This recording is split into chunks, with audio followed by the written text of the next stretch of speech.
want to travel with her, and you want... The test of a first-rate intelligence, said F. Scott Fitzgerald, is the ability to hold two opposed ideas in the mind at the same time and still retain the ability to function.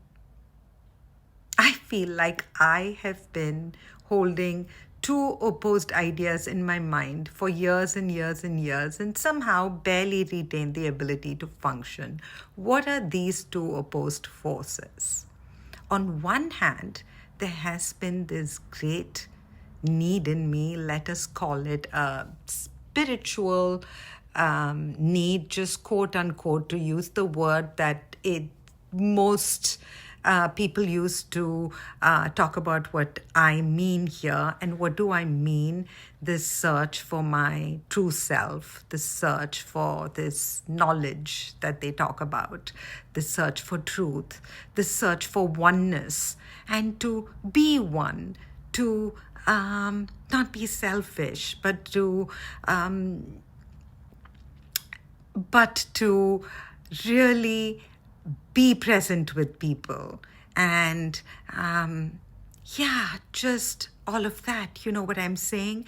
It's the exact opposite. It's the exact opposite idea of the other one, which is the self-improvement one. I do want to jump on the bandwagon of self-improvement that everybody seems to be on and, make more money and improve myself.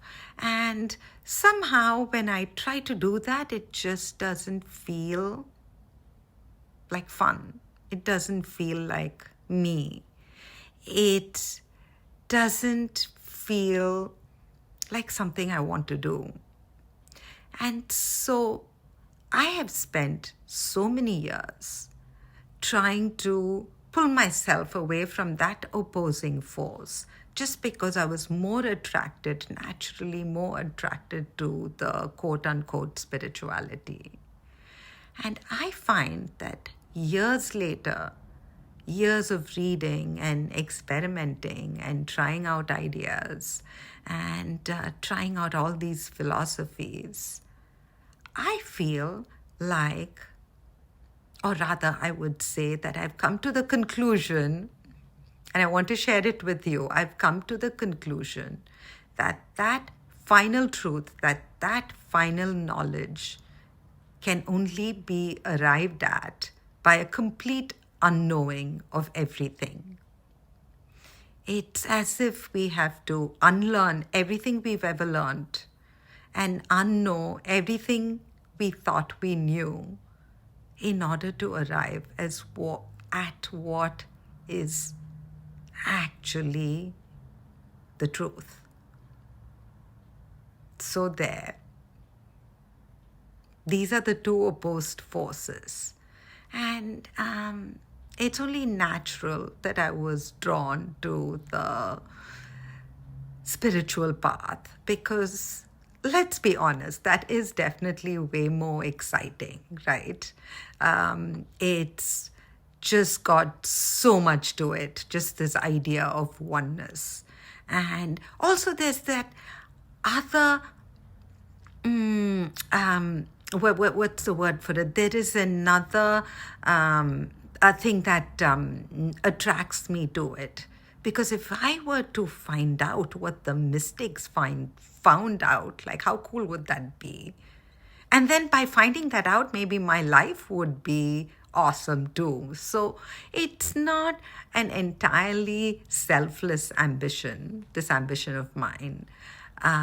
But what I realized today, and hence I started with the quote from F. Scott Fitzgerald, what I realized today that I think I will always have two opposed ideas in my mind.